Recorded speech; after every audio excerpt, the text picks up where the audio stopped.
კოლეგი ოქთო დავამტკიცოთ დღის წესრიგი, მადლობა.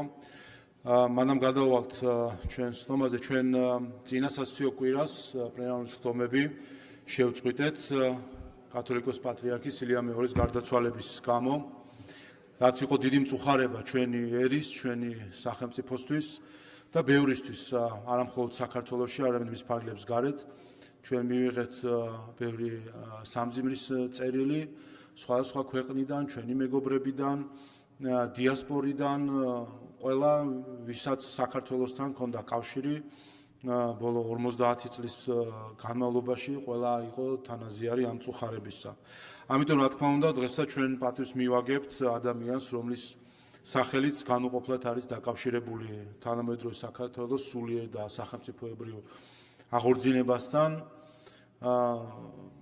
მის მოღვაწეობა სცდება ეკლესიის ფარგლებს და წარმოადგენს სახელმწიფოებრიობის განმტკიცების ერთ-ერთ მთავარ განმაპირობებელს. სწორედ მის ღვაწლს და შრომას უკავშირდება სამი გარდამტეხი მოვლენა.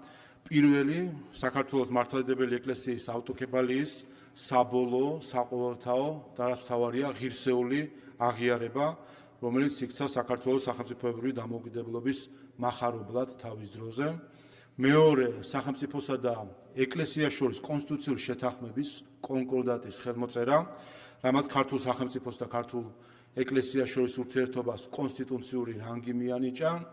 და მესამე, ხუთჯვარიანი დროშის სახელმწიფო სიმბოლოდ აღდგენა, რაც ჩვენი ისტორიული იდენტობის და სულიერი ერთობის გამოხატულება იყო. სწორედ აქ 1999 წლის 27 აპრილს ამ დარბაზში, ამ ტრიბუნიდან კათოლიკოს პატრიარქმა ილია მეორემ მიმართა პარლამენტს და ხმამაღლა მოუწოდა, რომ აღდგენილიყო ისტორიული დროშა, რაც საბოლოოდ განხორციელდა კიდეც. ეს სამი აქტი რწმენის, სახელმწიფოს და ეროვნული სიმბოლოს გამთლიანება არის სწორედ პატრიარქის ეპოქის მთავარი მემკვიდრეობა. და ამიტომ მისი ღვაწლი იქნება არა მხოლოდ წარსულის ნაწილი, არამედ იქნება თანმდევი ჩვენი სახელმწიფოსი, ჩვენი ეკლესიის და ჩვენი საზოგადოებრივი ცნობიერების. გთხოვთ წუთიერი დუმილით პატივი მივაგოთ კათოლიკოს პატრიარქ ილია მეორის ხსოვნას, საუკუნოდ იყოს მისი ხსენება.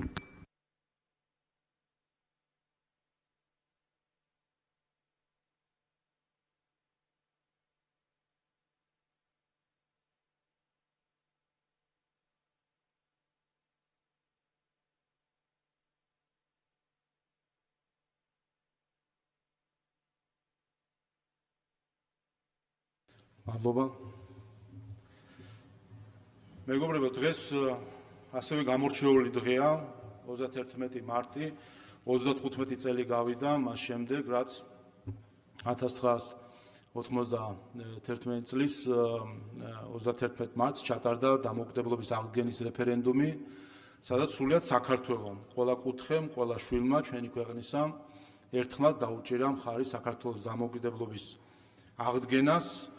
და ჩვენ 35 წელია დამოუკიდებლობას, როგორც პასუხისმგებლობას ისე ვატარებთ, დამოუკიდებლობას როგორც გამოწვევას ისე ვატარებთ, ვინაიდან თავისუფლება არ არის ადვილი და ამ თავისუფლებას სჭირდება ყოველდღიური ბრძოლა და გაფრთხილება და ამას ახერხებს ჩვენი ერი, ჩვენი საზოგადოება, რომ 35 წელია ჩვენ ღირსეულად როგორც საზოგადოება დამოუკიდებლად ვაჩვენებთ ჩვენს ქვეყანას, ჩვენს სახელმწიფოს.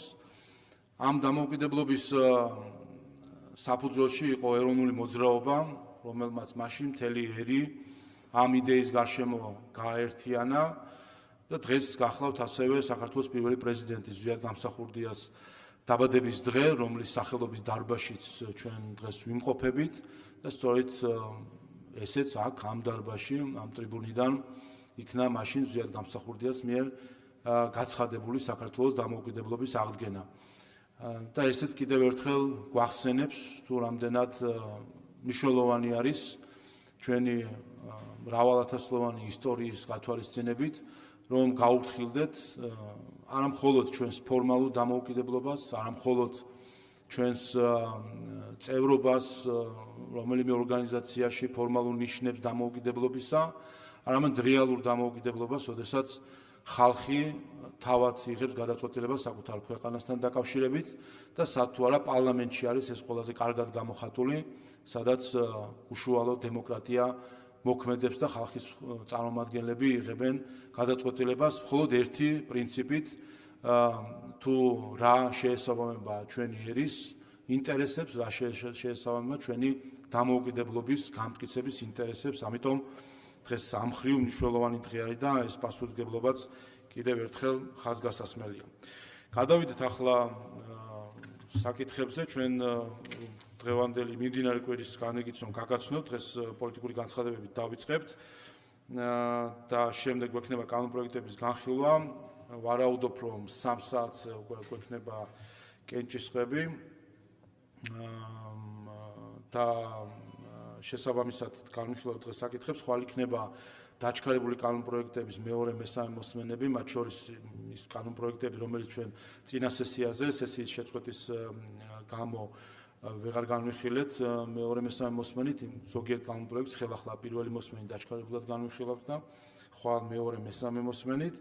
ამ მოცემულობით ხუთშაბათი პარასკევი პლენონის ხდომები არ დაგჭირდება. ასე რომ დღეს დავიგეგმოთ 3 საათზე კენჭისყრისთვის და დანარჩენს უკვე გვაჩვენებს ჩვენი განხილვები. რაც შეეხება პოლიტიკურ განცხადებებს, სულ არის 13 ადამიანი ჩაწერილი, დაახლოებით 1 საათი დაჭირდება პოლიტიკურ განცხადებებს. გადავდივართ განცხადებებზე. ირაკლი კირცხალია, ალუდა ღუდუშაული, გიგა ფარულავა, დიმიტრი ხუნდაძე. მოგესალმებით მეგობრებო.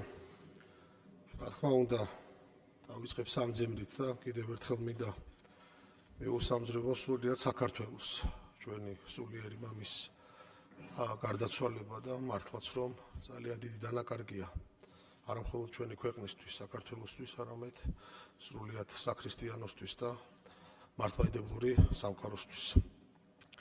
რაც შეეხება პოლიტიკურ განცხადებას, ასევე არ შემიძლია დავიწყოთ დღევანდელი თარიღის არაღმერთვით. დღეს 31 მარტია, 35 წლის წინ, მეგობრებო, სრულიად საქართველომ ხმამისცა ჩვენი ქვეყნის სუვერენულ მომავალს. სწორედ ამ დღეს მინდა გამოეხმაურო საქართველოს სუვერენიტეტის გაცხადებული მტრების, იგივე ნაცაგენტურის მორიგ გაერთიანებას და მათი მხრიდან ახალი უცხოელი პატრონების ძებნის მცდელობას. საზოგადოებისთვის ცნობილია, რომ ერთი მხრივ მიხეილ სააკაშვილმა, ნაციონალური მოძრაობის რეჟიმის მთავარმა შემოქმედმა და მეორე მხრივ კი ნიკა გვარამიამ, მისმა გენერალურმა პროკურორმა დაადასტურეს, რომ გაერთიანების შესახებ დავალება მათი გარე პატრონებისგან მიიღეს.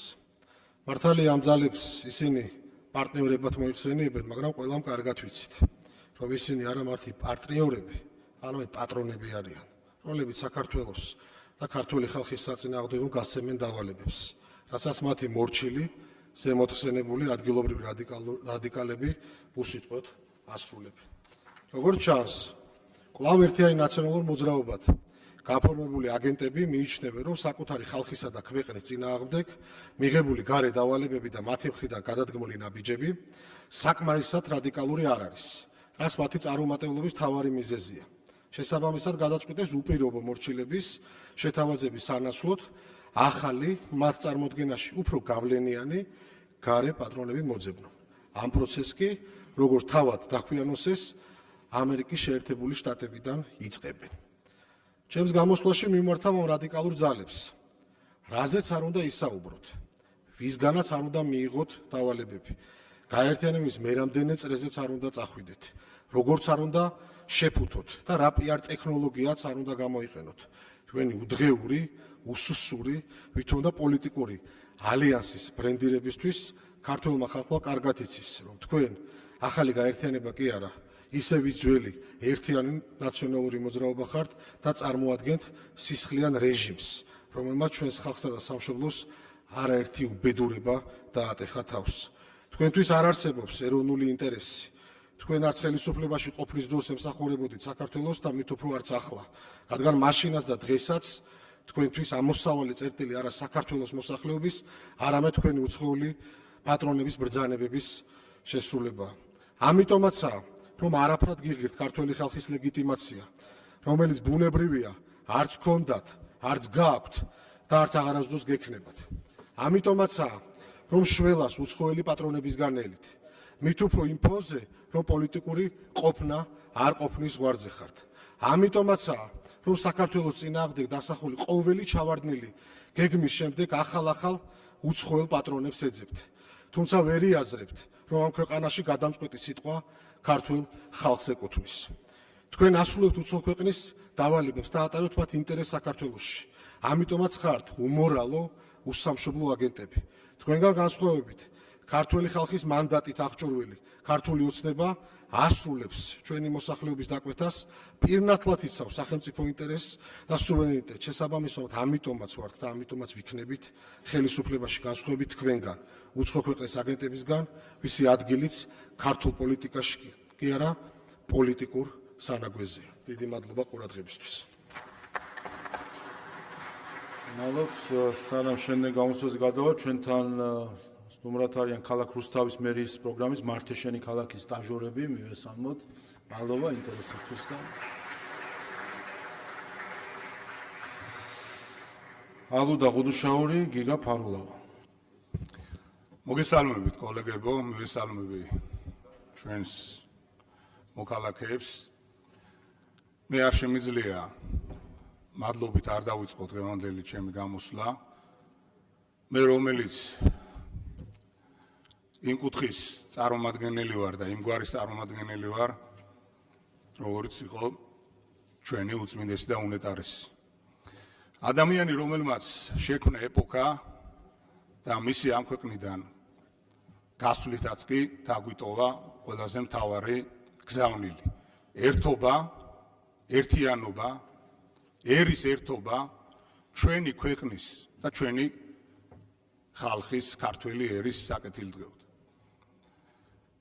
როდესაც ქართველი ერი არის ერთიანი და ჩვენ ეს დავინახეთ, მადლობა მინდა უთხრა ყველა იმ ადამიანს, ვინც მუხჩაუხრელად იმ ბავშვებს, იმ ხანდაზმულ ადამიანებს, ვინც ჯიუტად იდგნენ მრავალსაათიან უდიდეს რიგში იმისთვის, რომ პატივი მიეგოთ მათი სულიერი მამისთვის. აი ეს იყო ერთიანობის ზეიმი. და როდესაც ქართველი ერი არის ერთიანი, ხარობენ მათი სულები, ვინც 35 წლის უკან დღევანდელ დღეს ნათლად განსაზღვრა და მკაფიოდ თქვა, რომ საქართველო უნდა იყოს სუვერენული, დამოუკიდებელი, ერთიანი, ძლიერი. ამაყები ვართ ჩვენ, როდესაც ხედავთ ერთიან, ძლიერ ქართველ ერს და ბუნებრივია იმედით აღავსებს ჩვენს მომავალ თაობას. ამიტომ მე მინდა უთხრა ყველა იმ ადამიანს, რომ კარგად დაფიქრდეთ, როდესაც საქართველო და ქართველი ერი არის ერთიანი, ვერასოდეს ვერავინ ვერც სუვერენიტეტს, ვერც მის ქართულ ინტერესს ვერ დაჩtildeავს. მე მინდა იმ ვაჟკაცს და ღირსეულ ადამიანებს უთხრა ერთი რამ, რომლებიც და განსაკუთრებით იმ მცირეწლოვან ბავშვებს, რომლებსაც უყურებდი, როგორი ცრემლანები თვალებით იდგნენ მრავალსაათიან რიგში. თქვენ ხართ ვაჟკაცები, ქართული გენით ახსილი ხალხი. ვერასოდეს აი ამ ქართულ გენს და ქართულ სულს ვერასოდეს ვერანაირი ძალა ვერ ჩაკლავს. მე ასევე მინდა უთხრა ქართველ დიად ერს, რომ დღევანდელ დღეს განსაკუთრებით, როდესაც ისტორია კიდევ ერთხელ შეგვახსენებს, თუ რა დიდი არის ერთიანობა და ერთიანობის მიზანი ქართული სახელმწიფოს ინტერესების დასაცავად.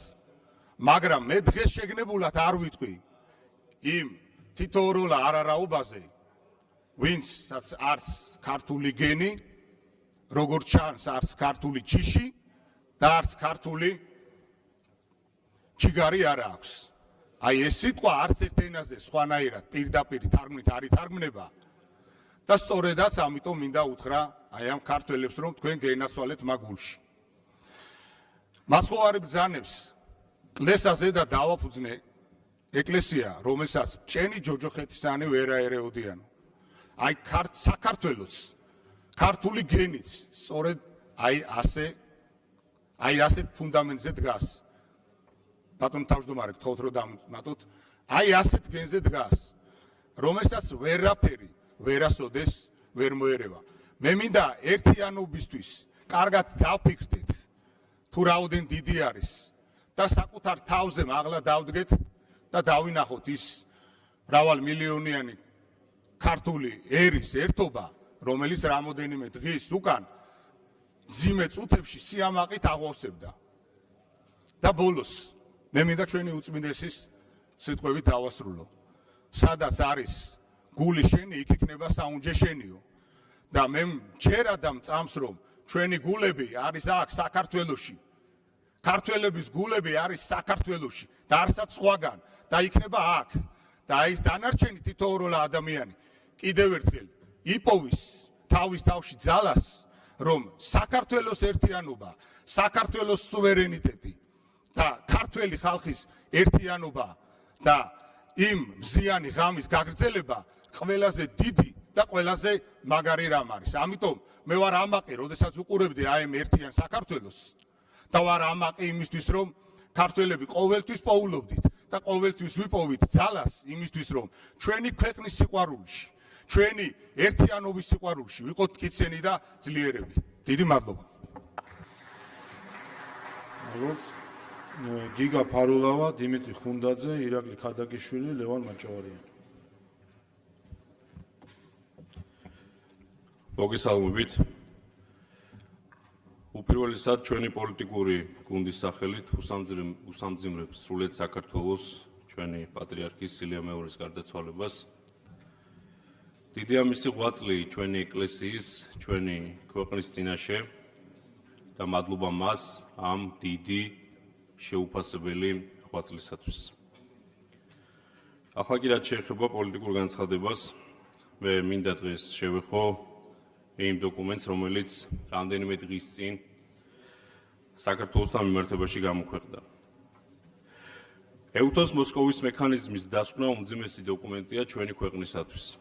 სახელმწიფოს ინტერესებიდან გამომდინარე, ამ დასკვნაში ზეიმისა და თვითკმაყოფილების საფუძველი არავის აქვს. 2022 წელს ეს მექანიზმი ამოქმედდა რუსეთში, 2023 წელს ამოქმედდა ბელორუსში, ხოლო 2026 წელს ამოქმედდა საქართველოში. საქართველოს ისტორიაში პირველად ჩვენი ქვეყანა იმავე პოლიტიკურ სიაში აღმოჩნდა, სადაც რუსეთი და ბელორუსი არიან. ეს არის უმძიმესი საერთაშორისო შეფასება და გამოვლინება, თუ სად მიიყვანა ქვეყანა დღევანდელმა ხელისუფლებამ.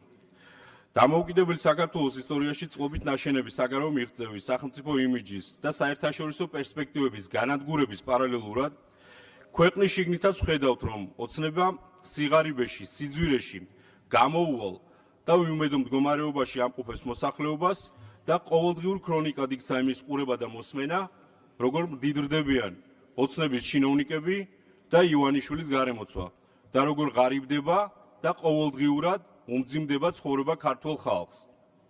თითოეული თქვენგანი, ვინც ახლა აგზიხართ, ვინც ამ დარბაზში მოხვდით ოცნების სიით, პირადად ხართ პასუხისმგებელი ამ ვითარებაზე. აცნობიერებთ თუ არა თქვენს როლს და გარდაუვალ პასუხისმგებლობას, თუ თქვენს ირაკლი კობახიძესავით აპირებთ თქვენი პარტიის საპატიო თავმჯდომარეს ბიძინა ივანიშვილს გადაულოცოთ პასუხისმგებლობა. რამდენი სტრატეგიული პარტნიორის კაცრი შეფასება და ანგარიში ვნახეთ მხოლოდ ბოლო პერიოდში. დიდი ბრიტანეთის თემთა პალატის საგარეო საქმეთა კომიტეტი ღიად საუბრობს სანქციების დაწესების აუცილებლობაზე. ნატოს გენერალური მდივნის ანგარიში ხაზგასმითაა აღნიშნული, რომ 2024 წლის არჩევნების და შემდგომ განვითარებული მოვლენების გამო საქართველოსთან თანამშრომლობა გადაიხედა. ამერიკის შეერთებული შტატების სახელმწიფო დეპარტამენტის გადაწყვეტილებით ჩვენს მოქალაქეებს ვიზის მისაღებად $15,000-მდე გარანტიის გადახდა მოუწევთ. ეს არის შეზღუდვა, რომელიც არ ვრცელდება არც ერთ ჩვენ მეზობელ სახელმწიფოზე და ჩვენს ქვეყანას აყენებს მონღოლეთის და ნიკარაგუას გვერდით. თქვენ მიაღწიეთ იმას, რომ სტრატეგიულ პარტნიორებთან ურთიერთობის გაძლიერების ნაცვლად საქართველოს მოქალაქეებს იზოლაციაში აქცევთ და მათ ინტერესებს საკუთარი ძალაუფლების შენარჩუნებისათვის წირავთ. ეუთოს საგამოძიებო მექანიზმის დასკვნით ხელისუფლება შეფასებულია როგორც ადამიანის უფლებათა სისტემური დარღვევის, ძალადობის, რეპრესიების პრაქტიკის ავტორი. დოკუმენტში საუბარია მოქალაქეების მიმართ ძალადობასა და დაკავებულთა ცემაზე, განსხვავებული აზრის დევნასა და დაშინებაზე, რეპრესიულ კანონებზე და სახელმწიფოს მიერ ძალის ბოროტად გამოყენებაზე.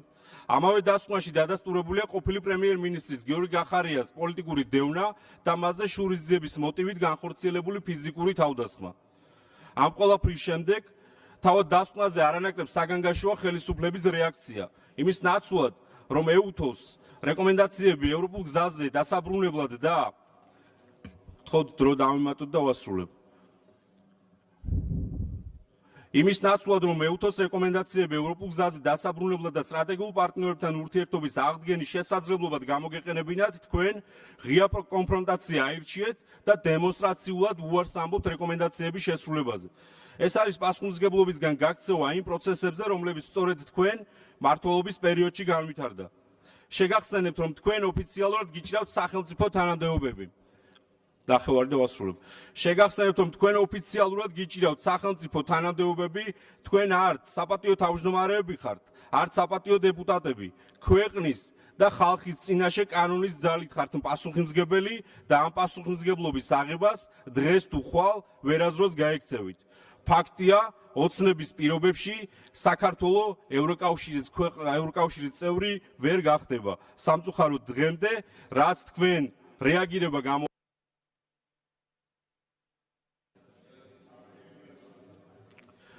სამწუხაროდ დღემდე თქვენი რეაგირება კიდევ ერთხელ ადასტურებს ამ დასკვნაში მოცემულ შეფასებებს და კიდევ უფრო ამძიმებს ჩვენი ქვეყნის მდგომარეობას. მადლობა. დიმიტრი ხუნდაძე, ლევან მაჭავარიანი, ვლადიმერ ბოჟაძე. მოგესალმებით კოლეგებო, კიდევ ერთხელ მინდა გამოვხატო უდიდესი პატივისცემა უწმინდესისა და უნეტარეს ილია მეორეს მიმართ და გამოთქვა მწუხარება მისი გარდაცვალების გამო. ეხლა მე უნდა ვისაუბრო იმ თემაზე, რაზეც პატრიარქი ძალიან წუხდა. უახლესი მონაცემით საქართველოში შობადობა კვლავ შემცირდა, რაც კიდევ ერთხელ ადასტურებს იმას, რომ ქვეყანა დემოგრაფიული კრიზისის გაღრმავების ეტაპზე იმყოფება. ეს არის გარდაუვალი დაბალი შობადობის რეჟიმი, რაც სათავეს 90-იანი წლებიდან იღებს. ოფიციალური მონაცემებით შობადობის საერთო კოეფიციენტი ბოლო წლებში 1,7-ის ფარგლებში ფიქსირდება, როცა მოსახლეობის მარტივი ჩანაცვლებისათვის საჭიროა მინიმუმ 2,1. ეს ნიშნავს იმას, რომ ქვეყანა იმყოფება მოსახლეობის ბუნებრივი შემცირების ტრაექტორიაზე. ამასთან ყოველწლიურად დაბადებულთა რაოდენობა მუდმივად მცირდება, პარალელურად ნარჩუნდება მიგრაციული გადინება, განსაკუთრებით ახალგაზრდებსა და შრომის უნარიან მოსახლეობაში. დღეს, როცა რეგიონში უსაფრთხოების არქიტექტურა სწრაფად იცვლება და გეოპოლიტიკური დაძაბულობა არ მცირდება, საქართველო დგება სხვადასხვა გამოწვევების წინაშე. დემოგრაფიული დინამიკა და დაბალი შობადობა სამწუხაროდ იშვიათად განიხილება როგორც უსაფრთხოების პირდაპირი კომპონენტი. დემოგრაფია არ არის მხოლოდ სოციალური პოლიტიკის სფერო. ის განსაზღვრავს სახელმწიფოს გრძელვადიან მდგრადობას, მის ეკონომიკურ პოტენციალს და რაც განსაკუთრებით მნიშვნელოვანია, მის სტრატეგიულ გამძლეობას რეგიონში. როდესაც ქვეყანაში მცირდება დაბადების მაჩვენებელი და პარალელურად გრძელდება შრომის უნარიანი მოსახლეობის გადინება, ეს იწვევს არამხოლოდ შიდა ეკონომიკურ წნეხს, არამედ ამცირებს სახელმწიფოს შესაძლებლობას შეინარჩუნოს ადეკვატური ინსტიტუციური და თავდაცვითი რესურსი. შეცვლილია მოსახლეობის ასაკობრივი სტრუქტურა. დღეს უკვე ფიქსირდება მოსახლეობის დაბერების აქტიური ფაზა. 65 წელზე უფროსი ასაკის მოსახლეობის წილი იზრდება, ხოლო ახალგაზრდების მცირდება. ეს ნიშნავს, რომ მომავალ წლებში ერთ დასაქმებულზე წილობრივი სოციალური ტვირთი მნიშვნელოვნად გაიზრდება. ამ კონტექსტში დემოგრაფიული ტენდენციები უკვე სცილდება შიდა პოლიტიკის ფარგლებსა გადის რეგიონალური სტაბილურობის საკითხში. საქართველო ამიერკავკასიაში დემოგრაფიულად დაპატარავდა. სამხრეთ კავკასია რჩება გეოპოლიტიკურ სენსიტიურ სივრცედ. ასეთ გარემოში მოსახლეობის რაოდენობრივი და ხალისხობრივი შემცირება პირდაპირ აისახება ქვეყნის პოზიციებზე, როგორც მოლაპარაკებების, ისე პარტნიორული ურთიერთობების ფარგლებში. ქვეყანას, რომელსაც უჭირს საკუთარი დემოგრაფიული პოტენციალის შენარჩუნება, დროთა განმავლობაში კარგავს სტრატეგიულ წონას. ამასთან დაკავშირებით დემოგრაფიული სიმცირე ზრდის მოწყვლადობას გარე გავლენების მიმართ, ეკონომიკურ, სოციალურ და გარკვეულ შემთხვევებში პოლიტიკურ დონეზეც. ამ გამოწვევაზე პასუხი ვერ იქნება მხოლოდ ეკონომიკური ან ადმინისტრაციული. აუცილებელია ღრმა ღირებულებითი საფუძვლის გაძლიერება, ეროვნული იდეოლოგიის, ოჯახური ფასეულობებისა და დედის ინსტიტუტის როლის გამოკვეთა და გაძლიერება. ოჯახი არის სახელმწიფოს ძირითადი საყრდენი, ძირითადი ერთეული და როდესაც ოჯახი სუსტება სახელმწიფოც. ამიტომ დემოგრაფიული პოლიტიკა უნდა ეფუძნებოდეს არა მხოლოდ ფინანსურ სტაბილურობას, არამედ ისეთი გარემოს ჩამოყალიბებას, სადაც ოჯახის შექმნა არის მხარდაჭერილი, მრავალშვილიანობა წახალისებული და დედობა დაფასებული, როგორც სოციალური და ეროვნული მნიშვნელობის ფუნქცია. დედის ინსტიტუტის გაძლიერება არ არის მხოლოდ სოციალური პოლიტიკა, ეს არის სტრატეგიული ინვესტიცია ქვეყნის მომავალში. ეს ნიშნავს დედების ეკონომიკურ და სოციალურ დაცვას, მათი შრომის აღიარებას და სახელმწიფოს მხრიდან რეალურ მხარდაჭერას, რომელიც მათ აძლევს შესაძლებლობას არ იდგნენ არჩევანის წინაშე, კარიერა თუ ოჯახის შექმნა. ბიოლოგიური დედის გაზრდილი ბავშვი ფსიქოემოციურად უფრო ჯანსაღი და სტაბილურია ვიდრე სხვა მოცემულობაში. სწორედ ასეთი მიდგომა ქმნის მდგრად დემოგრაფიულ გარემოს და აძლიერებს სახელმწიფოს გრძელვადიან პერსპექტივაში. საქართველოს წინაშე არსებული გამოწვევა სწორედ ამაში მდგომარეობს. შეძლებს თუ არა ქვეყანა დემოგრაფიული ტენდენციების მართვას ისე, რომ შეინარჩუნოს საკუთარი სტრატეგიული პოზიცია რეგიონში. ეს არის საკითხი, რომელიც მოითხოვს არა მხოლოდ აღიარებას, არამედ დროულ და კოორდინირებულ მოქმედებას. დაგვიანებული რეაგირება ამ შემთხვევაში მნიშვნელოვანი ზრდის როგორც შიდა, ისე გარე რისკებს. ამიტომ დემოგრაფიული პოლიტიკა უნდა გახდეს ერთ-ერთი ცენტრალური ელემენტი ქვეყნის უსაფრთხოების დღის წესრიგში, შესაბამისი რესურსებით, პასუხისმგებლობით და პოლიტიკური ნებით. ლევან მაჭავარიანი, ვლადიმერ ბოჟაძე, გიორგი გაბუნია, ვიკა ფილფანი. მოგესალმებით მეგობრებო. წინა დღეებში მსოფლიომ დაინახა 3000 წლოვანი უწყვეტი გენის მქონე ერის არაბუნებრივი ერთობა. საკუთარი ხასიათით, ქცევითა და ფიქრებით ჩვენვე ვიყავით ჩვენი სამშობლოსა და ერის კულტურა და იდენტობაც. ჩვენ ყველანი ერთნი ვიყავით. პატრიარქის ოცნება იყო ასეთი ერთ მუშტად შეკრული ქართველი ერის ხილვა და ეს მანვე შეგვაძლებინა. ერთმანეთის მიმართ ყველანაირი წყენა გაქრა. გაქრა ბრაზი, შური, ბოღმა, არ არსებობდა პროფესია, სოციალური სტატუსი, თანამდებობა. ყველა თანაბარი დაობლებული ჭირისუფალი ვიყავით. არ არსებობდა აზრთა სხვადასხვაობა. ყველას ერთი აზრი და საერთო მიზანი ჰქონდა. ღირსეულად უნდა გაგვეცილებინა ჩვენი უწმინდესი. მისალმების ნაცვლად ერთმანეთს უსამძიმრებდით ჩვენ საერთო სევდას. ვისაც რითი შეგვეძლო, ისევ ეხმარებოდით ერთმანეთს. ვისაც რამდენი შეეძლო, იმდენი გააკეთა.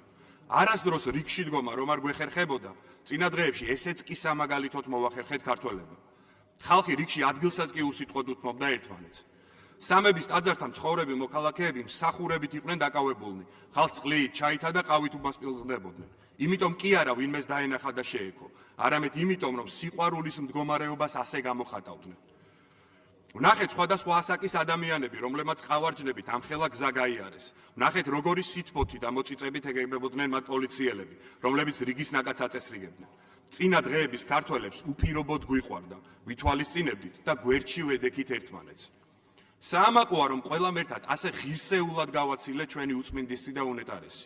ჩვენი ასეთი ერთობა, სოლიდარობა, ერთმანეთის გატანა და ასეთი სიყვარული ყველაზე უფრო ახარებს ჩვენ სულიერ მამას. ზეციურ საქართველოში. წინა დღეებში ჩვენ მართლაც რომ შევძელით პატრიარქის ნანატრის საქართველო და ქართველები ყოფილიყავით. ახლა ზეცაში ყავს ყველაზე დიდი გულშემატკივარი. იქიდან დაგლოცავს და გაგვაძლიერებს. ხოლო ჩვენ მისი ხათრით მაინც ვალდებულები ვართ, რომ გვიყვარდეს პატივივცეთ და გვერდში დაუდგეთ ერთმანეთს. არ გამოვიდეთ სიყვარულის ამ მდგომარეობიდან და ყოველდღე ვეცადოთ, რომ როგორც უწმინდესი გვასწავლიდა, ნაკლოვანებები საკუთარ თავში ვეძებოთ და იმაზე უკეთესები გავხდეთ, ვიდრე გუშინ ვიყავით. წინა დღეების საქართველოსა და ქართველებს ვერავინ და ვერაფერი მოგვერევა. თურმე რამაგრად ყვარები ხარ პატრიარქო. მშვიდობით და ყველაფრისთვის ძალიან დიდი მადლობა. ღმერთი, სამშობლო და ადამიანი.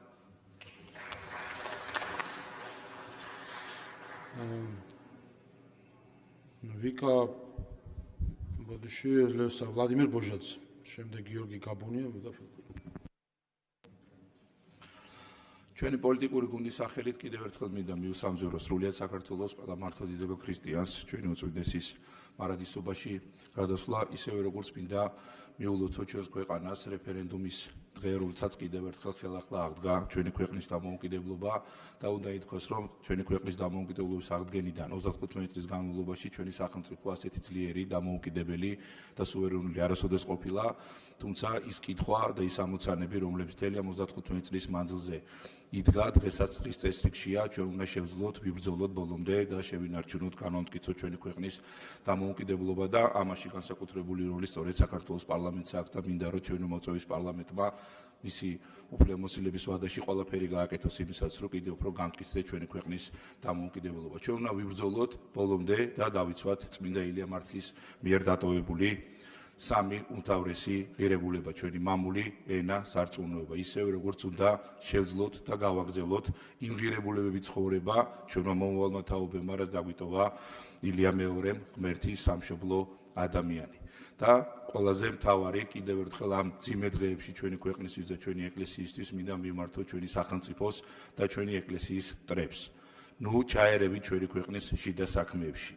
ნუ გაქვთ ცდილობა ჩაერიოთ ეკლესიის შიდა საქმეებში. წმინდა სინოდი ღვთისნებით მიიღებს კონიურულ გადაწყვეტილებას, აირჩევს ღირსეულ პატრიარქს და ისევე როგორც მიუხედავად არაერთი მცდელობისა, ვერავინ შეძლო და მოახერხა ილია მეორე სიცოცხლეში და ესუსტებინა და დაენაწევრებინა ჩვენი ეკლესია, ვერც მომავალში მოხერხდება ეს ყველაფერი და რა თქმა უნდა, ჩვენ როგორც ბრეული რიგითი ბრეული ჩვენი ეკლესიის აველოდებით წმინდა სინოდის გადაწყვეტილებას და კიდევ ერთხელ გამოთქვამთ ძალობას ბოლომდე ვიბრძოლოთ ჩვენი ქვეყნის, ჩვენი ეკლესიის გაძლიერებისთვის, დამოუკიდებლობისთვის, სუვერენიტეტისთვის. ღმერთმა დალოცოს საქართველო. მოთ გიორგი გაბუნია, ვიკა ფილფანი, გურა მაჭარაშვილი. მადლობა ბატონო თავმჯდომარე, მოგესალმებით კოლეგებო. ორი კვირა გავიდა, რაც ჩვენმა ქვეყანამ, ჩვენმა ერმა დაკარგა უძვირფასესი ადამიანი, ჩვენი პატრიარქი ილია მეორე, ჩვენი ეკლესიის, ჩვენი მთელი ერის მამა, ადამიანი, რომელმაც 69 წლიანი ბერული ცხოვრებისა და 59 წლიანი პატრიარქობის პერიოდში მოწამეობრივი და მოციქულებრივი ღვაწლით მთელი სიმძიმით იტვირთა ჩვენი ერისა და ჩვენი ქვეყნის სულიერი ტვირთი.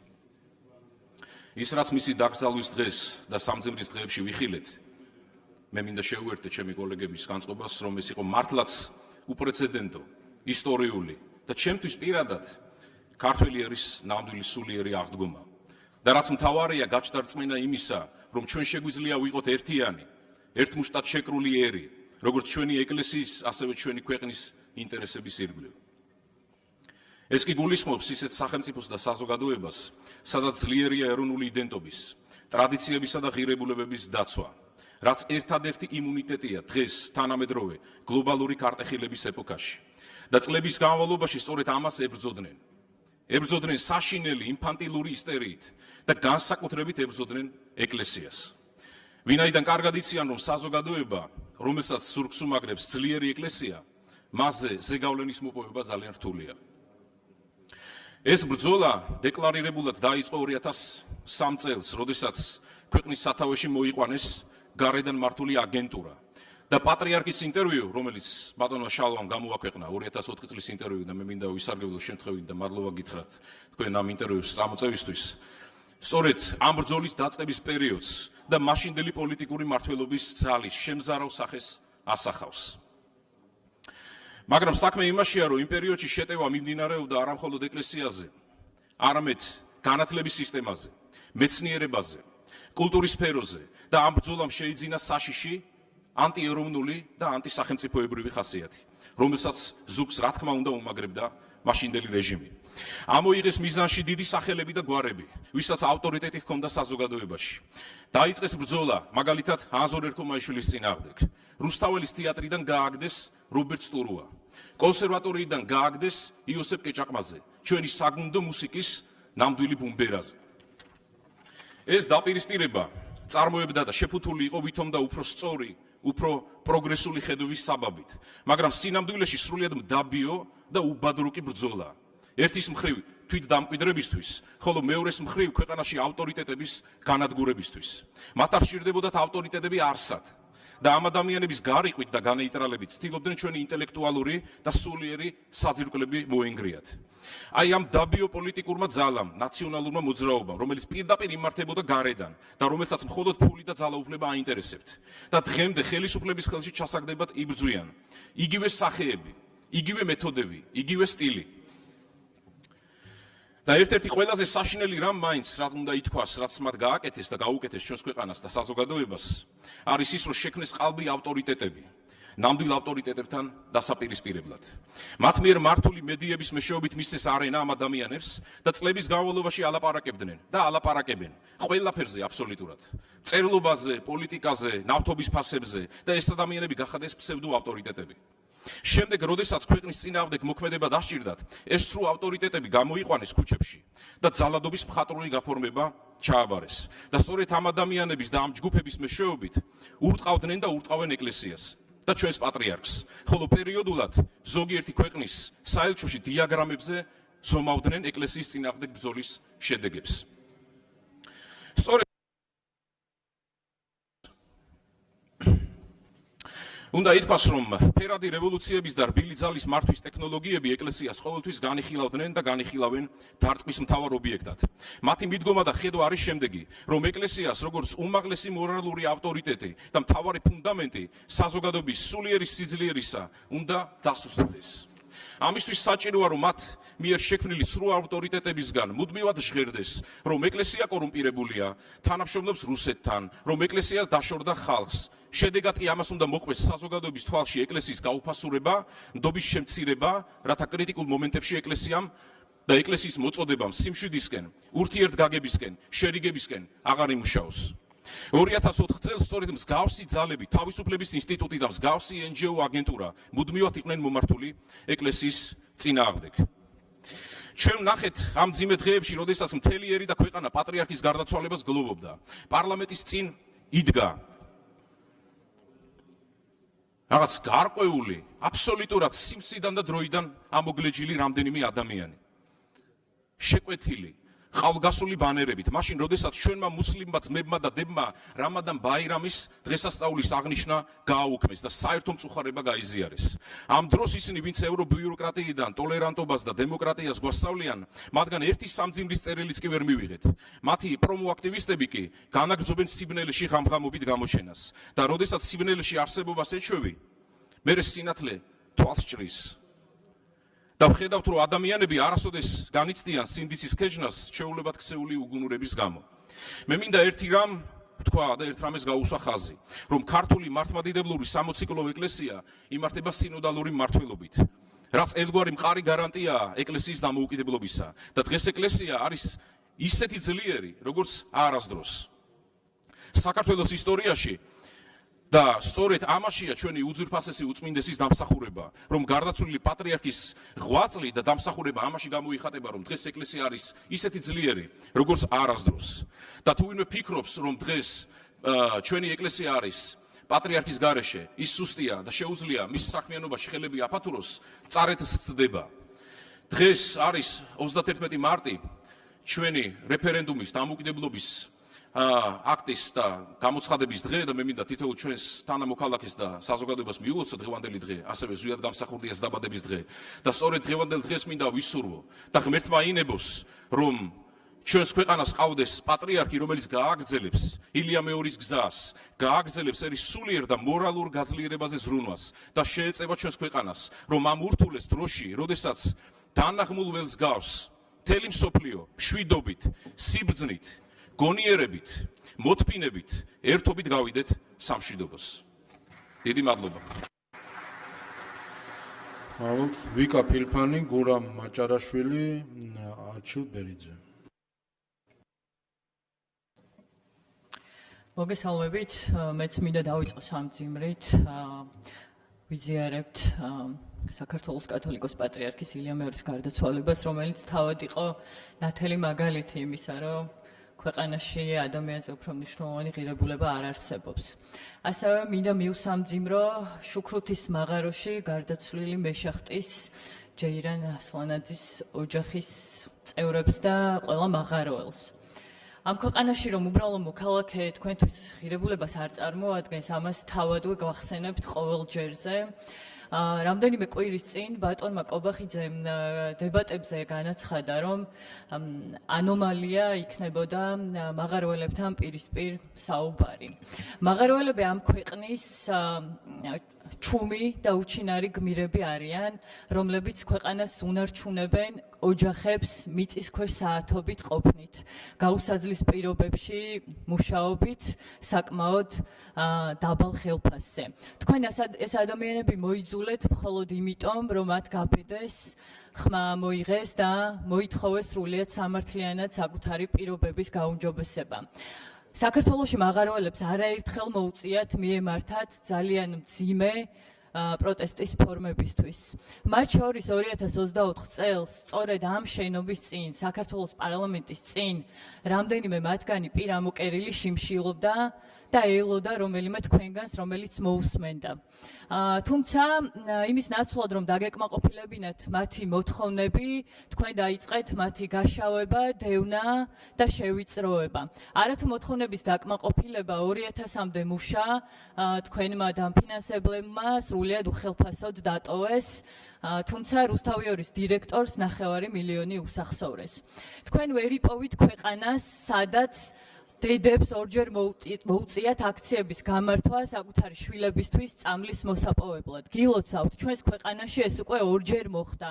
პირველად აქონდროპლაზიით დაავადებული ბავშვების სასოწარკვეთილი მშობლები გამოვიდნენ გარეთ, სულ რამდენიმე დღის წინ კი დიუშენის სინდრომის მქონე ბავშვების მშობლები წამლის მოსაპოვებლად.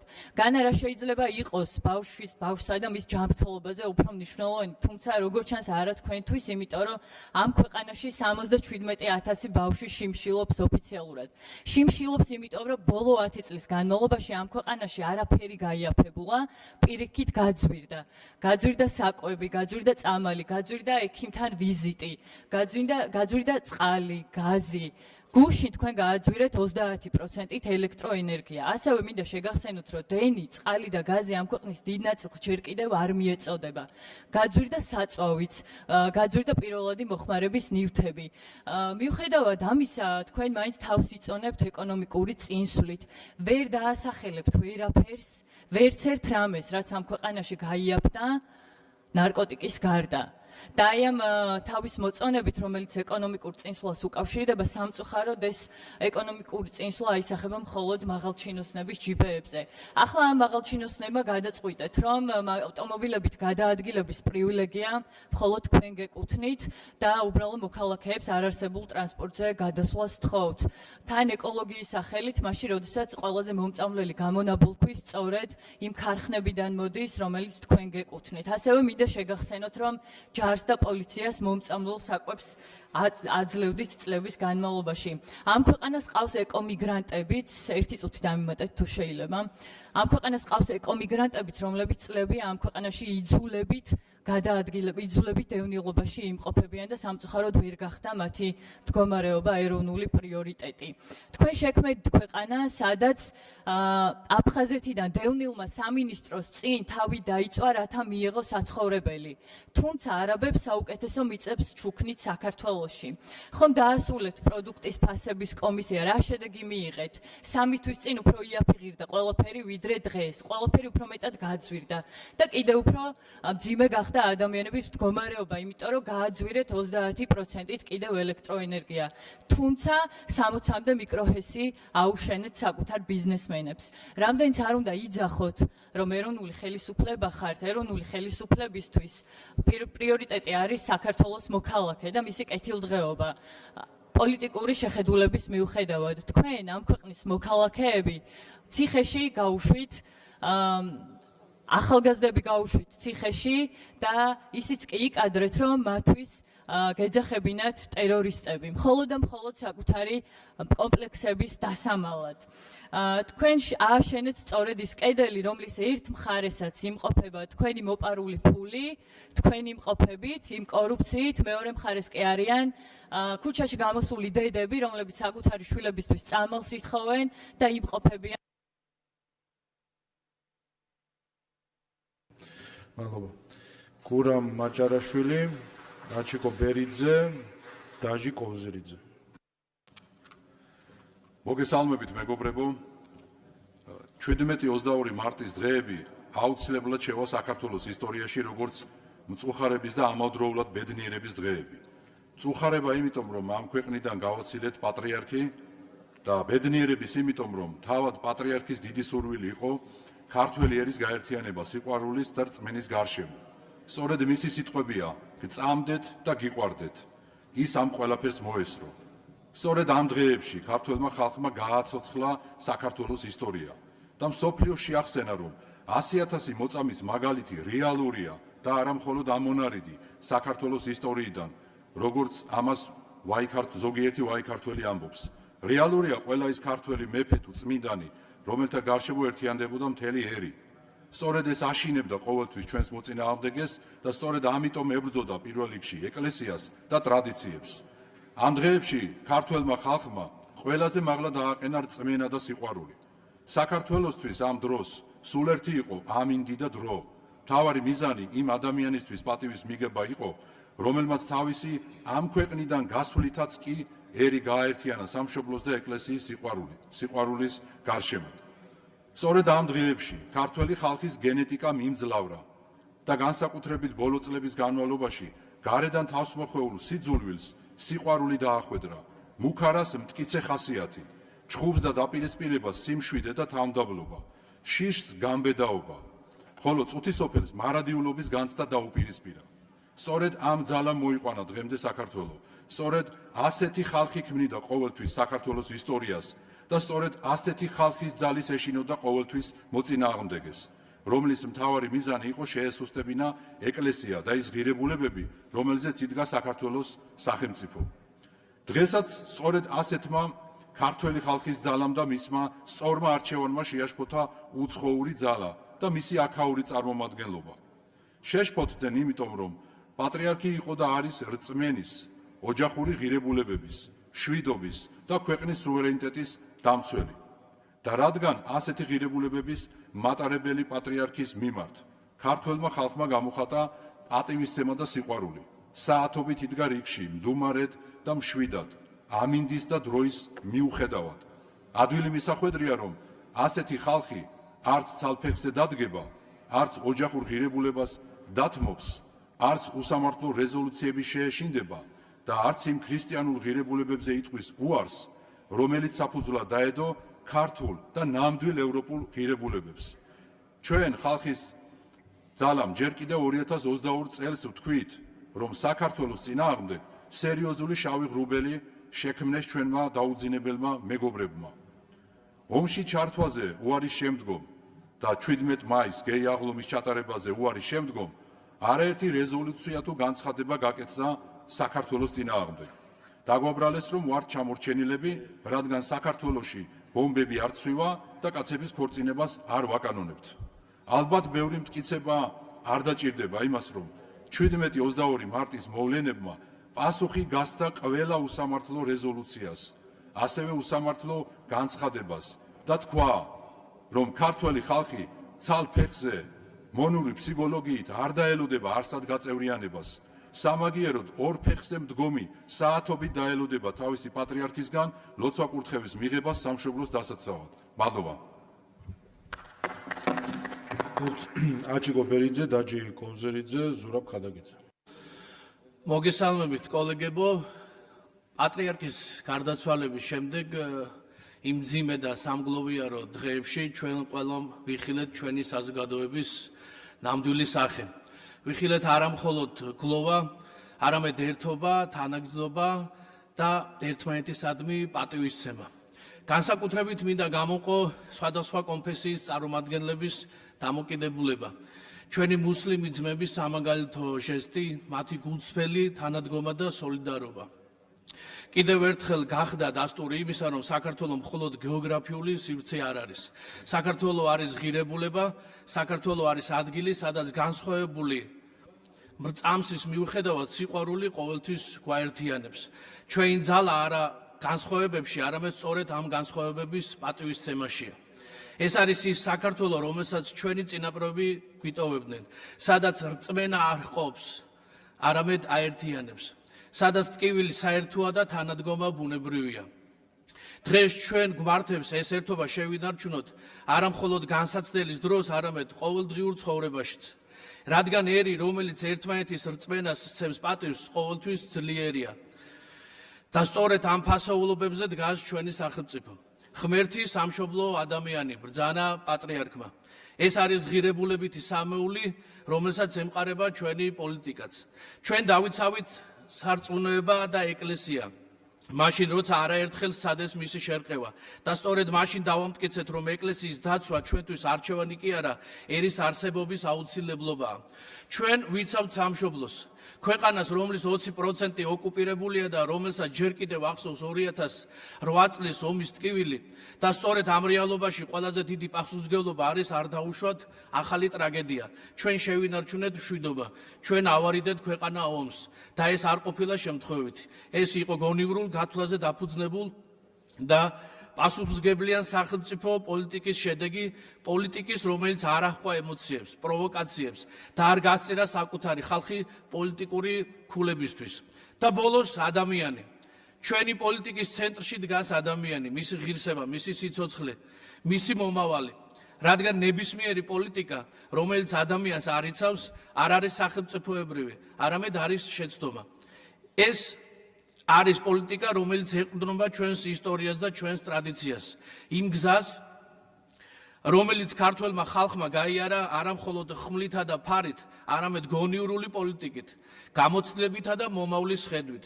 ეს არის გზა, რომელიც აერთიანებს რწმენას, სახელმწიფოებრიობას და ადამიანის ღირსებას და სწორედ ამ გზაზე დგას საქართველო დღესაც. დიდი მადლობა. დაჯი კოზირიძე, ზურაბ ქადაგიძე, თორნიკე ფაღავა და ამით ვასრულებთ პოლიტიკურ განცხადებას. მოგესალმებით. უზომო პასუხისმგებლობას ვგრძნობ და უზომოდ ამაყი ვარ, რომ პატრიარქი ილია მეორე ჩემი შვილების წინაპარი იყო და მინდა მოგისამძიმროთ ყველას და მიუსამძიმრო სრულიად საქართველოს ილია მეორეს გარდაცვალება. 3 თვის წინ ბატონი კობახიძე მოსახლეობას დაპირდა პროდუქტების, საწვავის და მედიკამენტების გაიაფებას. თუმცა არათუ გაიაფდა, არამედ დღითიდღე ყველაფერი სისტემურად და უწყვეტად ძვირდება. 2025 წელს საქართველოში დაიბადა 38,000-მდე ახალშობილი და გარდაიცვალა 46,000-ზე მეტი ადამიანი. ერი გადაბერების ზღვარზეა. 150,000-მდე წავიდა ემიგრაციაში. 2026 წელს აღმოაჩინეთ, რომ საქართველოში საწვავი, საკვები პროდუქტი და მედიკამენტები არის თურმე ევროპის ქვეყნებზე ძვირი. თუმცა გუშინ ელექტროენერგია 30%-ით გაუძვირეთ ჩვენს მოქალაქეებს. ტარიფების გაიაფების დაპირებით მოსულმა ოცნებამ ისევ მოატყუა საკუთარი ამომრჩეველი. არავინ საუბრობთ იმაზე, რომ საქართველოში ხელფასები და პენსია 5-10 ჯერ ნაკლებია ვიდრე სხვა ევროპულ ქვეყნებში. ხანდაზმულებს თვიდან თვემდე თავის გასატანად და გადასახადების გადასახდელად არ ყოფნით პენსია და მათ უწევთ არჩევანის გაკეთება საკვებსა და მედიკამენტებს შორის. დღესდღეობით მინისტრის ხელფასები 13,000 ლარამდეა გაზარდეთ, სანქცირებული მოსამართლის ხელფასები 16,000 ლარამდე. თუმცა პენსიების 200 ლარით გასაზრდელი ფული ვერა და ვერ გაიმეტეთ და ვერსად იპოვეთ. მოსაპარი და თქვენი ხელფასების, ჩინოვნიკების ხელფასების გასაზრდელი ფული ყოველთვის არის ჩვენს ქვეყანაში, თუმცა პენსიების და გაჭირვებული ადამიანების ხელფასების გასაზრდელი ფული არასოდეს არ არის. დღეს გაზრდილი ინფლაციის, გაძვირებული ცხოვრების, საკვები პროდუქტების და მედიკამენტების ფონზე პენსიონერები არიან ძალიან მძიმე მდგომარეობაში. Თქვენ ხშირად ამაყობთ, რომ ეკონომიკა იზრდება, მაგრამ ეს პენსიონერებს, მშრომელებს და ჩვეულებრივ მოქალაქეებს, გაჭირვებულ ადამიანების ჯიბეზე ნამდვილად არ აისახება. ერთადერთი ვის ჯიბეზეც აისახება, ეს ხართ თქვენ და ის თქვენი შემომწირველი ბიზნესმენები, რომლებიც ფასების შემცირების კომისიაზე სხედან ხოლმე. როდესაც მილიარდები იკარგება კორუფციაში, გაზრდილ ბიუროკრატიაში და ხელისუფლების პროპაგანდაში, როდესაც თქვენი პატრონი ივანიშვილი ერთ თეთრსაც არ იხდის ბიუჯეტში, რასაკვირველია, პენსიების გასაზრდელი ფული აღარ გრჩებათ. მოვუწოდებ ოცნებას, გაზარდეთ პენსიები 200 ლარით და მიიღეთ კანონმდებლობა ისე, რომ მინიმალური ყველაზე დაბალი ხელფასი, სტანდარტული ხელფასი იყოს 1050 ლარი. რათა ადამიანებს შეუმსუბუქდეთ მძიმე ყოფა. ჩვენ ვართ ტრადიციული და ამაყიერი. საქართველოს მოქალაქე არ უნდა იყოს იაფი მუშახელი. კეთილდღეობა სჭირდება ყველას და არა მხოლოდ იმ 25 ოჯახს და მათთან დაკავშირებულ პირებს, რომლებზეც მიდის ეს ჩვენი კეთილდღეობა. პენსიის გაზრდა არ არის პრობლემა. პრობლემა სახელმწიფოს პრიორიტეტებია. მოგიწოდებთ იზრუნოთ ჩვენს მოქალაქეებზე და ხანდაზმულებზე და აჩვენოთ, რომ პოლიტიკის ცენტრში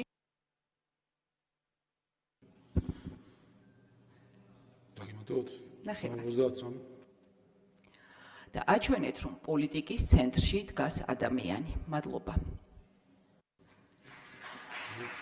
ზულაბ ხადაგიძე, თორნიკე ფაღავა და ირაკლი ხადაგიშვილი. მოგესალმებით კოლეგებო, უერთდები სამძიმარს და სრულიად საქართველოს უსამძიმრებ უდიდესი პიროვნების პატრიარქის უწმინდესი და უნიტარესის გარდაცვალებას.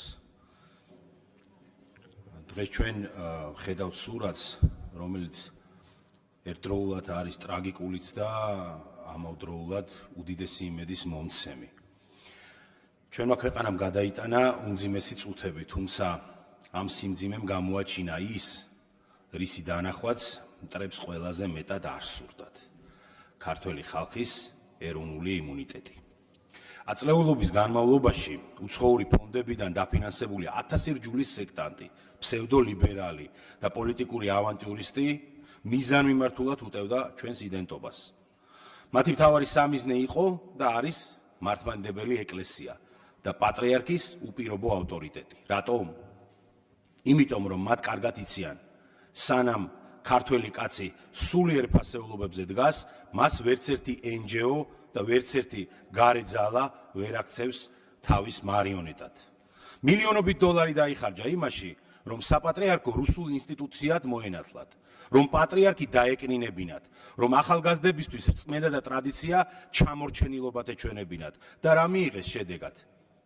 მიიღეს ის, რომ პატრიარქის გარშემო გაერთიანდა მთელი საქართველო, დიდი თუ პატარა, მორწმუნე თუ ურწმუნო, ამ ერთობამ აჩვენა, რომ აგენტოკრატიის მიერ დახარჯული კოლოსალური რესურსი უბრალოდ წყალში გადაიყარა. ქართველმა ხალხმა საკუთარი ნებით ყოველგვარი დაძალების გარეშე განაჩენი გამოუტანა მათ მრავალწლიან შავ პიარს. ბატონებო, აქ ხშირად ლაპარაკობენ ევროპულ არჩევანზე. მოდი პირდაპირ ვთქვათ, საქართველო არ არის და არასდროს იქნება რომელიმე ქვეყნის უკანა ეზო. ჩვენ ვართ ქრისტიანული ცივილიზაციის ის ციხე გოდოლი, საიდანაც თავად ევროპა იშვა. დღეს კი როცა ზოგიერთი ბიუროკრატი ცდილობს ნამდვილი ქრისტიანობა ლიბერალური ფაშიზმით ჩაანაცვლოს, სწორედ ჩვენ აღმოჩნდით იმ ღირებულებების დამცველები, რაზეც ოდესღაც თავად ევროპა იდგა. უკანასკნელმა დღეებმა მთელ მსოფლიოს დაანახა. ერს, რომელსაც ასეთი ერთსულოვნება შეუძლია, წარმოუდგენელია მისი დაშინება, მოსყიდვა და შანტაჟი. დიდი მადლობა. თორნიკე ფაღავა, ირაკლი ხადაგიშვილი. მოგესალმებით მეგობრებო, მივესალმებით საზოგადოებას. სანამ უშუალოდ განცხადებაზე გადავალ, არ შემიძლია არ გამოვეხმაურო იმ უპრეცედენტო ერთობას, რაც სრულიად საქართველოს კათოლიკოს პატრიარქის გარდაცვალების შემდეგ აჩვენა ჩვენმა საზოგადოებამ. ეს იყო შტამბეჭდავი ისტორიული დღეები, როცა ყველა მიხილა ქვეყნის შიგნით თუ გარეთ, რომ ქართველი ხალხი ერთგული არ წმენის ეროვნული ფასეულობებისა და ტრადიციული ღირებულებების. ეს გახდა მკაფიო პასუხი იმ თავდასხმებსა და ეკლესიის წინააღმდეგ წარმოებულ აღვირახტ კამპანიაზე, რასაც საზოგადოება წლების განმავლობაში ხედავდა რადიკალური ოპოზიციის მხრიდან. წლებია გრძელდება მათი მტრული ქმედებები საქართველოს სახელმწიფოს წინააღმდეგ, ჩვენი ქვეყნისათვის ყველაზე კრიტიკულ მომენტებშიც კი. რუსეთ-უკრაინის ომის დაწყებიდან მალევე, მაშინ როდესაც საქართველოს ევროპული მისწრაფებების პრაქტიკული გამტკიცებისათვის ევროკავშირის წევრობის კანდიდატის სტატუსი უნდა მიეღო ჩვენს ქვეყანას, რადიკალური ოპოზიცია ევროკომისიაში ოთახ-ოთახ დადიოდა და საჯაროდ მოითხოვდა, რომ ქართულ სახელმწიფოს ეს სტატუსი არ მიეღო. მაშინ, როდესაც ომის გეოგრაფიის გაფართოების რეალური საფრთხე არსებობდა, რაც დღემდე არსებობს, ღიად და საჯაროდ მოუწოდებდნენ ხელისუფლებას ძველი საბჭოთა შეიარაღება გადაკვეცა უკრაინისათვის, რაც დამანგრეველ გამოუსწორებელ შედეგებს მოუტანდა ჩვენს სამშობლოს. რუსეთ-უკრაინის ომის დაწყებიდან მალევე ასევე უტიფრად აბრალებდნენ ჩვენ სამშობლოს, რომ ქვეყანა არის ეგრეთ წოდებული შავი ხვრელი და გამოიყენებოდა სანქციებისათვის გვერდის სასავლელად. მათ შორის სულ ეხლახანს ყულევის სპორტთან დაკავშირებით ავრცელებდნენ დეზინფორმაციას. ამ უტიფარი დეზინფორმაციული საერთაშორისო კამპანიის საწინააღმდეგოდ ხელისუფლებამ არაერთხელ მიიღო მადლობა პარტნიორებისაგან სასანქციო პოლიტიკის განუხრელად დაცვისათვის. დღეს, როდესაც ახლო აღმოსავლეთში ვითარება უაღრესად დაძაბულია, ღიად და სისტემურად აწარმოებენ კამპანიას, თითქოს საქართველოში ტერორისტების ეგრეთ წოდებული სასწავლებელი ფუნქციონირებს. არ ვიცი, მართლაც რთულია ამ ყველაფერს ერთი კონკრეტული სახელი დაარქვა. არის ეს უსამშობლობა, უსხო ქვეყნის აგენტობა თუ უბრალოდ მავნებლობა. ალბათ სამივე ერთად. ჩვენ საზოგადოებას მინდა შევახსენო, რომ ზემოთ მოყვანილ თითოეულ ფაქტთან დაკავშირებით ინფორმაცია ღია წყაროებში იძებნება და არსებობს მათ შორის ოპოზიციური ლიდერების ვიდეო მიმართვებიც. დასასრულს მინდა გითხრათ, რომ 9 წლიანი მმართველობის, 12 წლიანი რადიკალური ოპოზიციონერობისა და რევოლუციის მოწყობის 4 მცდელობის შემდეგ რადიკალურმა ოპოზიციამ ქართული საზოგადოებისათვის პოლიტიკური გემოვნების კატეგორიიდან უკვე მორალური წითელი ხაზის კატეგორიაში გადაინაცვლა, შესაბამისად მნიშვნელობა არ აქვს. გაერთიანდებიან ისინი თუ დაიშლებიან, მათი ნებისმიერი პოლიტიკური მისწრაფება იმთავითვე განწირულია გამოუსწორებელი მარცხისათვის და ასე იქნება მუდამ. დიდი მადლობა. მადლობთ ირაკლი ქადაგიშვილი და შემდეგ გადავდივართ კანონპროექტების განხილვაზე, კოლეგებს ვთხოვთ შემოხვიდეთ. დიახ, მინდა ჩვენი კოლეგების რამოდენიმე გამონათქვამს გამოვეხმაურო, მით უმეტეს 31 მარტია საქართველოს დამოუკიდებლობის რეფერენდუმის დღე არის და ჩვენმა ოპოზიციურმა კოლეგამ დაიწყო საუბარი იმაზე, თუ როგორ გვაფასებენ უცხოელები აქ საქართველოს და მოსკოვის მექანიზმით, ასე ვთქვათ, მოგვილოცა ეს დამოუკიდებლობის რეფერენდუმის დღე. გეტყვით, რომ ბევრ მექანიზმს მოიგონებენ იმისათვის, რომ შენი სუვერენიტეტი და დამოუკიდებლობა მათ კონტროლის ქვეშ აიყვანონ. და მთავარი პრობლემა რაშია იცით, მეგობრებო? მთავარი პრობლემა იმაში არის, რომ სამწუხაროდ აი იმ ძალებმა ევროკავშირში იქნება თუ სხვაგან, სწორედ საქართველოს დემოკრატიულ განვითარებას შეუქმნეს ყველაზე დიდი პრობლემა, როდესაც 2024 წლის საპარლამენტო არჩევნები მათ აი ესე დიდი ჭმუნვით მიიღეს. როდესაც მათივე სადამკვირვებლო მისიის დასკვნები გვერდზე გადადეს და თვალი დაიბნელეს და ყური დაიყრუეს. და როდესაც 4 ოქტომბრის თუ სხვა ამდაგვარი რევოლუციური და დამხობის სცენარების აპოლოგეტებად და მხარდაჭერებად მოგვევლიდნენ. და როდესაც მიზანს ვერ აღწევდნენ და დამნაშაულის ჩამდენებზე კიდე პასუხისმგებლობა ვრცელდებოდა, მათ პოლიტიკურ პატიმრებად და ათასგვარი მოსკოვური თუ სხვადასხვანაირი მექანიზმების გამოსაყენებლად იყენებდნენ. და თქვენ, თუ ხართ საქართველოს პატრიოტი პოლიტიკოსები, უნდა გესმოდეთ პირველ რიგში რა არის ჩვენი ქვეყნის ეროვნული ინტერესი და მერე უნდა, ასე ვთქვათ, მისდევდეთ მოსკოვის მექანიზმს და სხვათა პროპაგანდას, რომ ბელორუსია ხართ და რუსეთი ხართ და ასე შემდეგ. სირცხვილია, რომ ამას იმეორებთ. აი ამ შიშველ პროპაგანდას საქართველოს წინააღმდეგ. ეს ერთი. ეხლა მეორე. არასდროს არ იყო ნაკლებობა საქართველოში პოპულიზმისა. არასდროს. ეს თქვენ პირველები არ ახართ, რომელიც საქართველოს შიმშილში ამოწყვეტის სცენარებს და სურათებს ხატავთ და არც ბოლო არ იქნებით. მაგრამ ერთი რამე უნდა გაითვალისწინოთ, რომ როდესაც საუბრობთ, ტარიფები გაძვირდება, ან ადამიანები შიმშილობენ, ან ბავშვები შიმშილობენ, ან ასე შემდეგ გაზარდეთ პენსია მაინც და მაინც ამა და ამ რაოდენობით. და სად გამოიხატება და ამ კორუფციასთან დაკავშირებით ესე ასე თქვათ აგდებულად საუბრობთ. ერთ რამე შეგახსენებთ, რომ არ იყოს ეკონომიკური ზრდა და მართვადი ინფლაციური პროცესები, აი მართლაც მაშინ გვექნებოდა ისეთი სწრაფი ზრდა ფასებისაც, ცხოვრების დონის გაუარესებისაც, რაც სოფლიოში და ჩვენს გარშემო ხდება. ამიტომაც არის, სანამ ასე ვთქვათ, მორიგ პოპულისტურ ამოფრქვევას გააკეთებთ, კარგად გაითვალისწინეთ, რომ ამ პოპულიზმით ვერც ერთმა პოლიტიკურმა ძალამ როიტყვიან ფონს გასვლა ვერ მოახერხა და ვერც თქვენ ვერ მოახერხებთ. იმიტომ რომ ტარიფი იმიტომ კი არ იზრდება, რომ ვიღაცას უხარია ტარიფის გაზრდა, იმიტომ რომ ეს არის იმ საინვესტიციო, იმ აუცილებლობიდან გამომდინარე, თუ ამას არ გააკეთებ, მაშინ საერთოდ ელექტროენერგიის მოწოდების და მიღების უდიდესი პრობლემა შეგვექმნება. და ეს ყველაფერი კარგად და ზუსტად არის ახსნილი. შიშველი პოპულიზმით ამას ვერ გადაფარავთ. და როდესაც ამბობთ, რომ ინფლაცია და ასე შემდეგ, გესმით, რომ თქვენი ეს ზეპირად ნათქვამი მაღალი ციფრები, რომელიც თქვენზე უფრო დიდი ციფრებიც დაუსახელებიათ პენსიაზე თუ მინიმალურ ხელფასზე, არ ასახავს ინფლაციის მოთოკვის აუცილებლობას. მერე ნახეთ თანხების გაუფასურება და ფულის გაუფასურება თუ პოპულიზმს გავყვებით. არა და რეალურად სახელმწიფო მუდმივად ზრდის საჯარო სექტორში დასაქმებულ ადამიანთა ხელფასს. მუდმივად ხდება შეძლების დაგვარად ბიუჯეტიდან გამომდინარე პენსიის გაზრდა, ყველანაირი სოციალური პაკეტით შემოსვლა, მათ შორის პენსიონერებთან. ეს იქნება ჯანდაცვა, ეს იქნება ტრანსპორტი, ეს იქნება ელექტროენერგიაზე შეღავათები, ეს იქნება მგზავრობაზე შეღავათები, ეს იქნება შეჭირებულ ადამიანთა, მათ შორის პენსიონერთა დამატებითი ფინანსური უზრუნველყოფით. ამიტომ ეს ეკონომიკური ზრდა ამას ყველაფერს უზრუნველყოფს.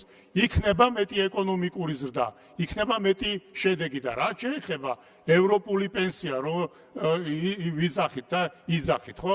ეს ევროპული პენსია წინ ელოდება საქართველოს, იმიტომ რომ ის რეფორმა, რომელიც საპენსიო ფონდის შექმნით გატარდა და ჩატარდა საქართველოში, სწორედ ასეთი ფონდებით და ასეთი მექანიზმით აქვს ევროპული პენსია. და არა იმით, რომ ბიუჯეტი უხდის იქ ვინმეს პენსიას. ბიუჯეტის წილი ყველგან არის უმცირესი. ძირითადად არის სწორედ საპენსიო პროგრამები, ისეთი როგორიც დღეს საქართველოში არის დანერგილი და ჩვენ უკვე ვიგრძნობთ ამ ახალი საპენსიო რეფორმის შედეგებს. აი ეს არის რეალობა. დანარჩენი არის შიშველი პოპულიზმი და დანარჩენი არის კიდევ ერთხელ დამოუკიდებლობის დღეს რა გვითხრეს საზღვარგარეთიდან და როგორ დააზიანეს იმ საზღვარგარეთიდან საქართველოს დემოკრატია და არჩევნები როგორ გათელეს ფეხქვეშ. ამაზე არავის არ გინდათ ამ საწყის წერტილთან დაბრუნება. აი ეს არის თქვენი უბედურება. მადლობთ ამით პოლიტიკური განცხადებების დრო.